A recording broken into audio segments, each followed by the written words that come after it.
Assalamualaikum warahmatullahi wabarakatuh. Gimana kabarnya semua?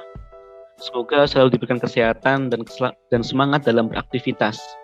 Di sini, kami akan presentasikan dan menjelaskan mengenai salah satu jurnal yang telah kami bedah dengan judul Peningkatan Daya Dukung Tanah Dasar dengan Teknik Pemadatan Dinamis. Tujuan dari pembuatan video ini dan bedah jurnal ini adalah untuk memenuhi tugas mata kuliah Mekanika Tanah. Adapun nama-nama dari anggota kelompok kami antara lain saya Mufid Al-Farihi NPM 20011.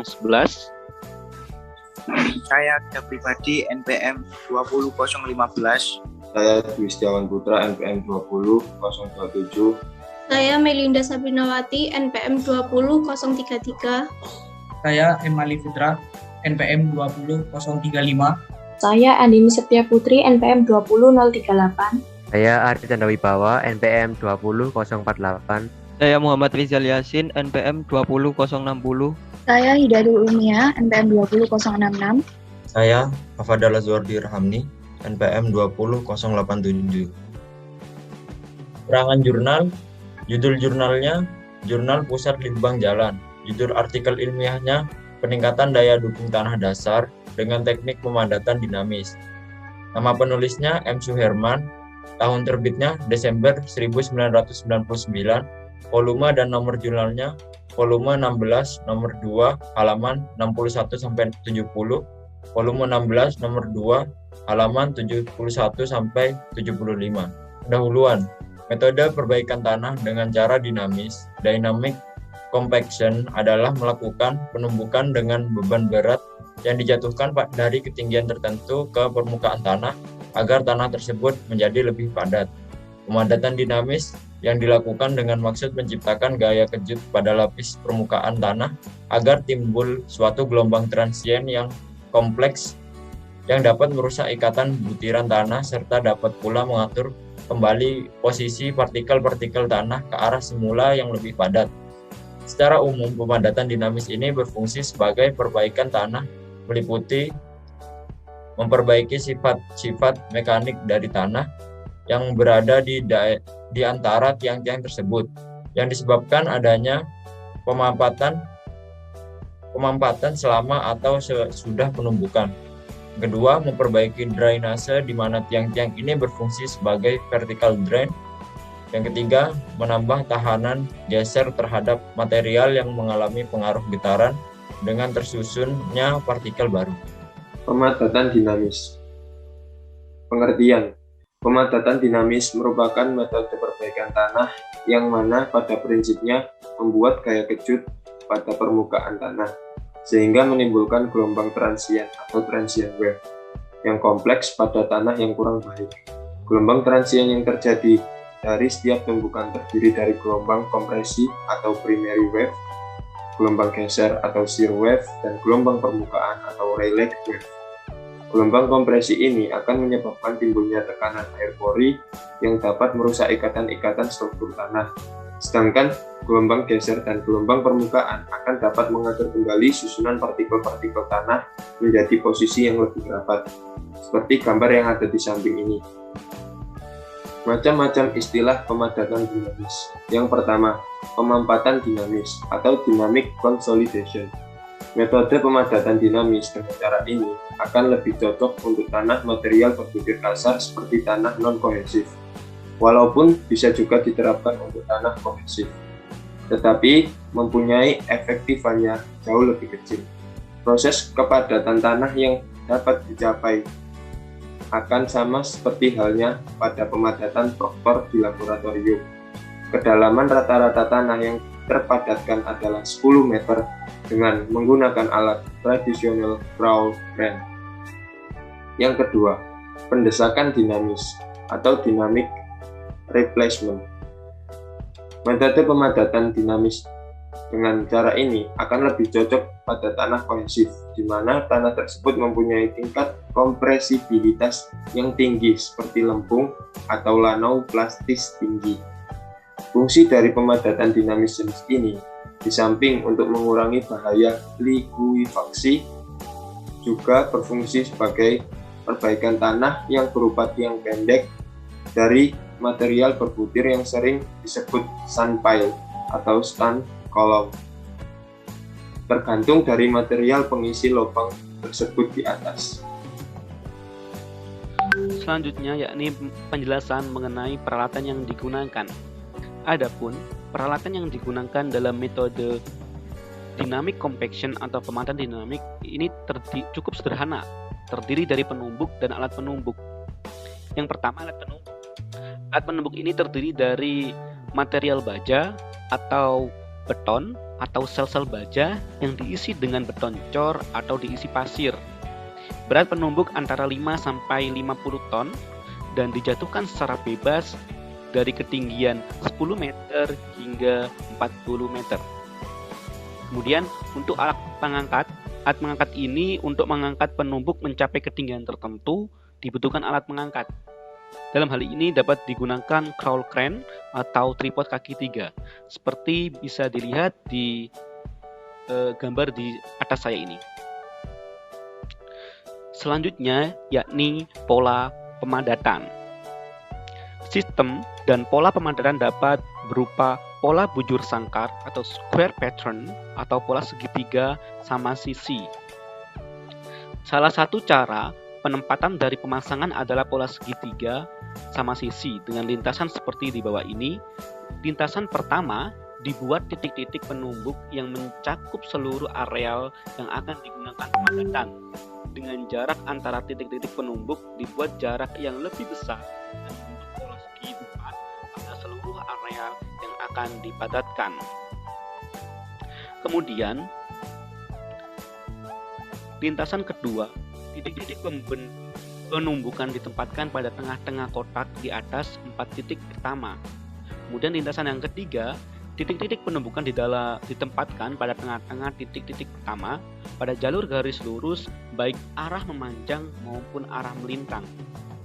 Kemudian lintasan yang keempat, titik-titik penumbukan ditempatkan pada tengah-tengah kotak antara titik lintasan 1 dan titik-titik lintasan 2 dan lintasan 3 seperti gambar 4, seperti gambar yang ada di atas saya ini. Teori dasar. Prinsip utama dari pemadatan dinamis adalah penerapan high intensity impact di atas permukaan lapisan tanah yang akan diolah, yaitu dengan cara suatu beban berat atau pounder yang terbuat dari beton ataupun baja dijatuhkan secara bebas. Selanjutnya, gelombang deformasi tanah atau strain wave yang ditimbulkan oleh impact ini akan berpengaruh terhadap lapisan tanah yang lebih dalam, sehingga dapat merubah ulang susunan butiran-butiran solid tanah menjadi lebih padat atau compact. Selanjutnya adalah pengaruh terhadap kedalaman. Untuk mendapatkan sejauh mana kedalaman tanah yang dipengaruhi oleh pemadatan dinamis, Almenard dan Boyce pada tahun 1975 memberikan persamaan empiris seperti di bawah ini. D sama dengan N dikali akar WH. Dengan keterangan, D adalah kedalaman pengaruh pemadatan dinamis dalam satuan meter, N adalah nilai faktor efisiensi, W adalah beban penumbuk dalam satuan ton, dan H adalah tinggi jatuh penumbuk dalam satuan meter. Pada rumus kedalaman rencana perbaikan di atas, N adalah faktor efisiensi yang bervariasi antara 0,3 dan 0,6. Namun, pada tahun 1980, Leonard mengubah nilai N menjadi 0,5. Hal ini berdasarkan atas dasar kompilasi data lapangan untuk jumlah kondisi yang dilakukan pada 7 kasus pemadatan dinamis dan menghasilkan persamaan sebagai berikut.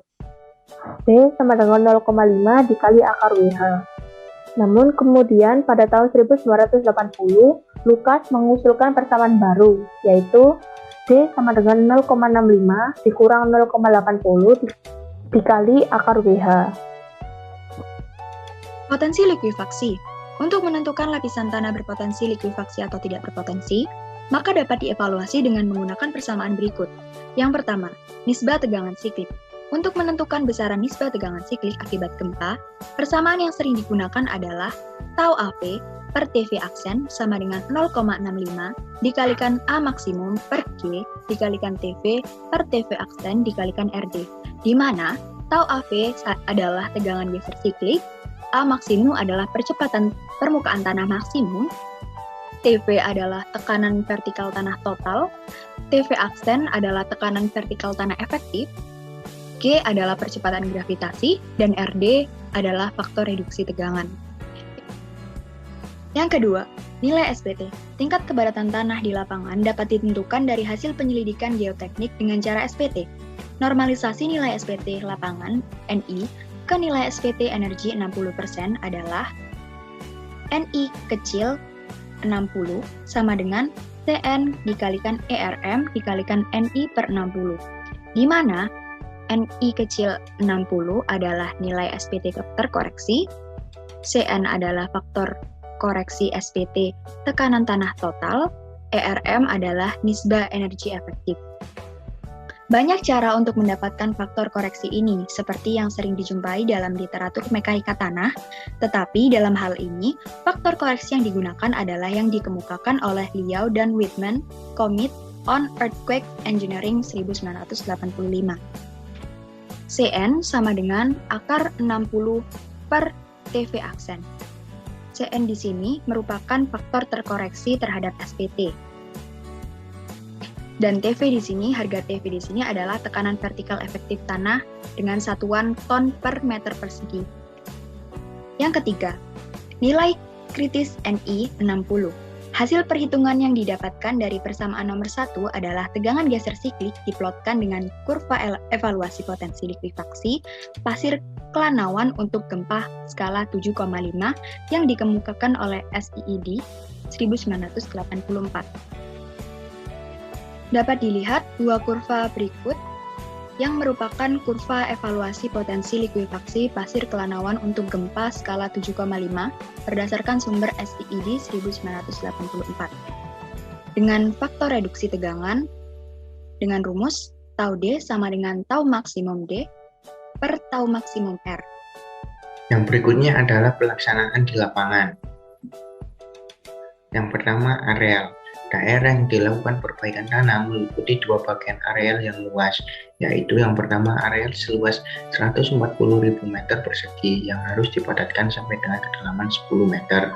Yang kedua areal seluas 35.000 meter persegi yang harus dipadatkan sampai dengan kedalaman 20 meter. Yang berikutnya adalah penyelidikan tanah. Berdasarkan penyelidikan tanah di lapangan dan pengujian di laboratorium, maka stratigrafi lapisan tanah memberikan hasil sebagai berikut. Lapisan pasir halus dengan kedalaman 0-5 meter, lapisan lanau dengan kedalaman 5-8 meter, lapisan pasir dengan kedalaman 8-15 meter, lapisan pasir berlanau dengan kedalaman 15-20 meter, lapisan pasir halus kelanauan dengan kedalaman lebih dari 20 meter. Yang berikutnya adalah alat penumbuk. Alat berupa menara kaki 3 atau tripod menara untuk mengangkat penumbuk seberat 40 ton dengan ketinggian menara 23 meter. Energi yang diperlukan untuk melakukan dynamic compaction adalah berkisar antara 263 sampai 411 dm per meter persegi. Sedangkan untuk pemadatan kedalaman 10 meter diperlukan energi 333 dm per meter persegi dan untuk kedalaman 20 meter diperlukan energi sebesar 430 dm per meter persegi. Yang berikutnya energi rata-rata setiap lintasan. Pemadatan dilaksanakan sebanyak 5 lintasan baik pada perbaikan tanah setebal 10 meter dan 20 meter, sehingga energi timbulkan rata-rata pada setiap lintasan diterima permukaan tanah adalah sebagai berikut. Lintasan ke-1 sebesar 67 dm per meter persegi, lintasan kedua sebesar 57 dm per meter persegi, lintasan ketiga sebesar 56 dm per meter persegi, lintasan keempat sebesar 74 dm per meter persegi, lintasan kelima sebesar 65 dm per meter persegi. Berikutnya monitoring. Monitoring telah dilakukan terhadap hasil pekerjaan pemadatan dinamis dengan menggunakan alat SPT atau Test Penetration Standard, Static Penetrometer Sounding, dan Pressure Meter Sounding. Mendapatkan besarnya peningkatan daya dukung tanah yang terjadi, maka pengujian SPT dilakukan beberapa kali setelah setiap lintasan pemadatan dinamis dikerjakan. Pengamatan pada kuat geser tanah dengan Static Penetrometer dan Pressure Meter. Hasil konsolidasi tanah yang telah mengalami perubahan konsistensinya jadi kenaikan tekanan air poli ini akan menyatakan menjadi tekanan ke atas atau limit pressure dan menjurus deformasi. Seluruh monitoring. Yang pertama ada tabel 1 yaitu kenaikan nilai SPT. Ada jenis tanah di situ terdapat pasir halus, lanau, pasir kasar. Yang kedalamannya telah diketahui sebagai berikut. Setelah itu ada nilai SPT sebelum dan dilakukan pengujian nilai SPTN yang hasilnya telah ditulis di tabel ini. Berikutnya adalah tabel 2, yaitu tekanan batas atau PL. Nah, ada jenis tanah seperti tadi, pasir halus, lanau, pasir kasar, dan kedalamannya. Tekanan batas PL sebelum juga ditulis, lalu dilakukan pengujian dan mendapatkan hasil sesudah, yaitu sampai 4 kali pengujian. Tabel ketiga adalah modulus deformasi. Dan jenis tanahnya pasir halus, lanau, pasir kasar yang kedalamannya diketahui, dan nilai tekanan batas PL sebelumnya itu telah diketahui juga dan dilakukan pengujian dan sampai 4 kali hingga nilainya didapatkan. Perbaikan tanah dengan tebal D-nya 20 meter. Yang pertama ada tabel 4 dengan kenaikan nilai SPTN. Jenis tanah pasir halus, lanau, pasir kasar, lanau campur pasir, dan kedalamannya. Lalu nilai SPT sebelum dan nilai SPT sesudah pada pengujian kelima L5 dan nilai SPT sesudah pada L5. Berikutnya tabel 5, yaitu kenaikan modulus deformasi E dan tekanan batas PL. Jenis tanahnya pasir halus, lanau, pasir kasar, lanau campur pasir dengan kedalaman M yang telah diketahui. Lalu nilai modulus deformasi E kilogram per cm kuadrat sebelum dan sesudah pada L4, dan juga ada nilai tekanan batas kilogram per cm kuadrat yang nilainya sebelum dan juga sesudah pada L4. Analisis dan evaluasi.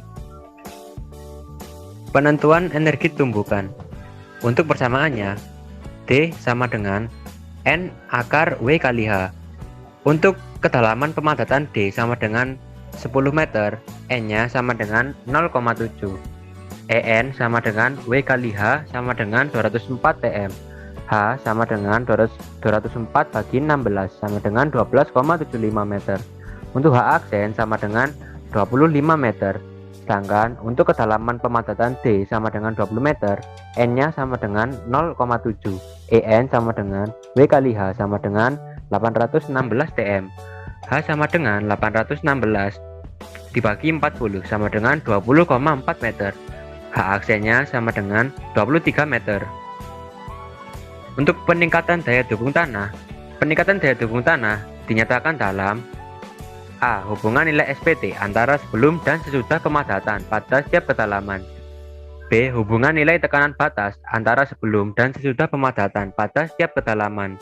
C. Hubungan nilai modulus deformasi antara sebelum dan sesudah pemadatan pada setiap kedalaman. Lalu, berdasarkan grafik yang didapat dari hasil monitoring yang dilakukan, dapat dilihat bahwa daya dukung tanah setelah dilakukan pemadatan cenderung meningkat, yaitu dengan adanya penambahan besar nilai SPT atau N, tekanan batas, maupun nilai modulus deformasinya. Lalu, untuk perbaikan tanah setebal D, 10 meter. A. Peningkatan nilai SPT.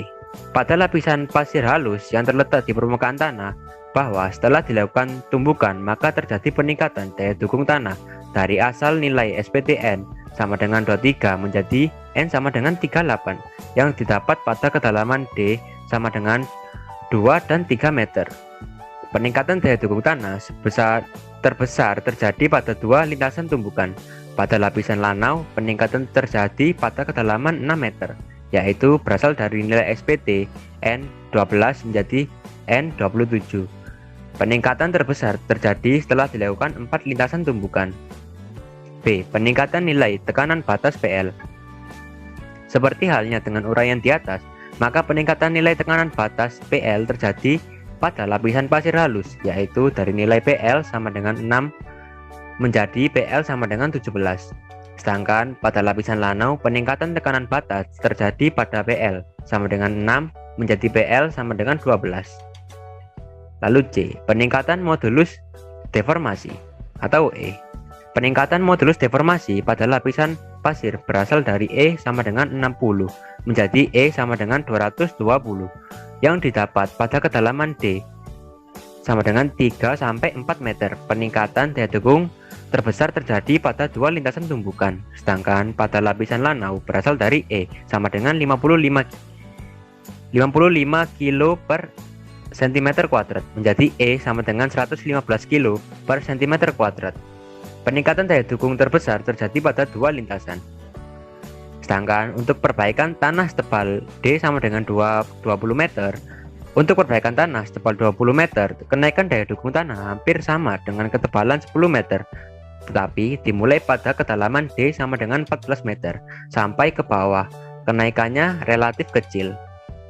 Peningkatan daya dukung tanah. Peningkatan daya dukung tanah dinyatakan dalam A. Hubungan nilai SPT antara sebelum dan sesudah pemadatan pada setiap kedalaman. B. Hubungan nilai tekanan batas antara sebelum dan sesudah pemadatan pada setiap kedalaman. C. Hubungan nilai modulus deformasi antara sebelum dan sesudah pemadatan pada setiap kedalaman. Perbaikan tanah setebal D sama dengan 10 meter. A. Peningkatan nilai SPT. Peningkatan daya dukung tanah terbesar terjadi pada dua lintasan tumbukan. Pada lapisan lanau, peningkatan terjadi pada kedalaman 6 meter, yaitu berasal dari nilai SPT N sama dengan 12 menjadi N sama dengan 27. B. Peningkatan nilai tekanan batas PL. Peningkatan nilai tekanan batas PL terjadi pada lapisan pasir halus, yaitu dari nilai PL sama dengan 6 kg per cm kuadrat menjadi PL sama dengan 17 kg per cm kuadrat. Sedangkan pada lapisan lanau, peningkatan tekanan batas terjadi pada PL sama dengan 6 kg per cm kuadrat menjadi PL sama dengan 12 kg per cm kuadrat. C. Peningkatan modulus deformasi. Peningkatan modulus deformasi pada lapisan pasir berasal dari E sama dengan 60 kg per cm kuadrat menjadi E sama dengan 220 kg per cm kuadrat yang didapat pada kedalaman D sama dengan 3 dan 4 meter. Kesimpulan, dari analisis dan evaluasi terhadap pelaksanaan pemadatan dinamis, maka dapat disimpulkan sebagai berikut. Perbaikan tanah dengan cara dynamic consolidation dapat meningkatkan gaya dukung tanah dasar mulai jenis pasir, kerikilan, sampai lempung plastis. Tingkat kenaikan daya dukung tergantung dari kedalaman dan ketebalan tanah serta besarnya energi tumbukan yang diberikan. Kedua, untuk lapisan jenis tanah pasir, untuk mencapai kepadatan yang optimal dapat dilakukan sebanyak 2-3 kali lintasan. Sedangkan untuk tanah jenis lanau dapat dilakukan 4-5 kali lintasan. Tetapi hal ini juga masih tergantung dari kedalaman tanah yang akan ditingkatkan daya dukungnya. Ketiga, cara pemadatan dinamis ini dapat pula dikombinasikan dengan metode lain seperti vertical drain, sehingga proses penurunan tekanan air dapat dipercepat, sehingga tanah yang mengalami pemadatan akan lebih cepat pula. Keempat, untuk mengetahui sejauh mana pengaruh metode pemadatan dinamis terhadap tanah kohesif, maka masih perlu dilakukan penelitian yang lebih akurat. Hal ini dikarenakan mengingat tanah kohesif mempunyai butiran yang lebih halus. Daftar pustaka. Pertama, Edward William B. and R.P. Peter B. Soft Clay Engineering, Elsevier Scientific Publishing Company, 1981. Kedua, Gou Chi-Leong, Engineer Meng Dynamic Compaction on Coralline Soil, 5 Asian Regional Conference on Soil Mechanics and Foundation Engineering, Desember tahun 1991, Bangkok. Ketiga, S. Faraxin, Recent Development in Soil Improvement Techniques and Their Practical Application Soils, 1981. Keempat, H. Bolto-Sid and I. M. Idris, A Simplified Procedure for Evaluation Soil Liquefaction Potential, California University, Berkeley, California, 1970. Penulis Dr. Andes M. Suherman, peneliti muda bidang geoteknik, Pusat Litbang Jalan. Itu tadi presentasi dan penjelasan dari kelompok kami. Semoga dengan adanya video ini bisa membantu kalian semua dalam mempelajari satu metode pemadatan tanah, yakni metode dynamic compaction atau pemadatan dinamik. Sekian dari kami, mohon maaf apabila ada kesalahan. Wassalamualaikum warahmatullahi wabarakatuh.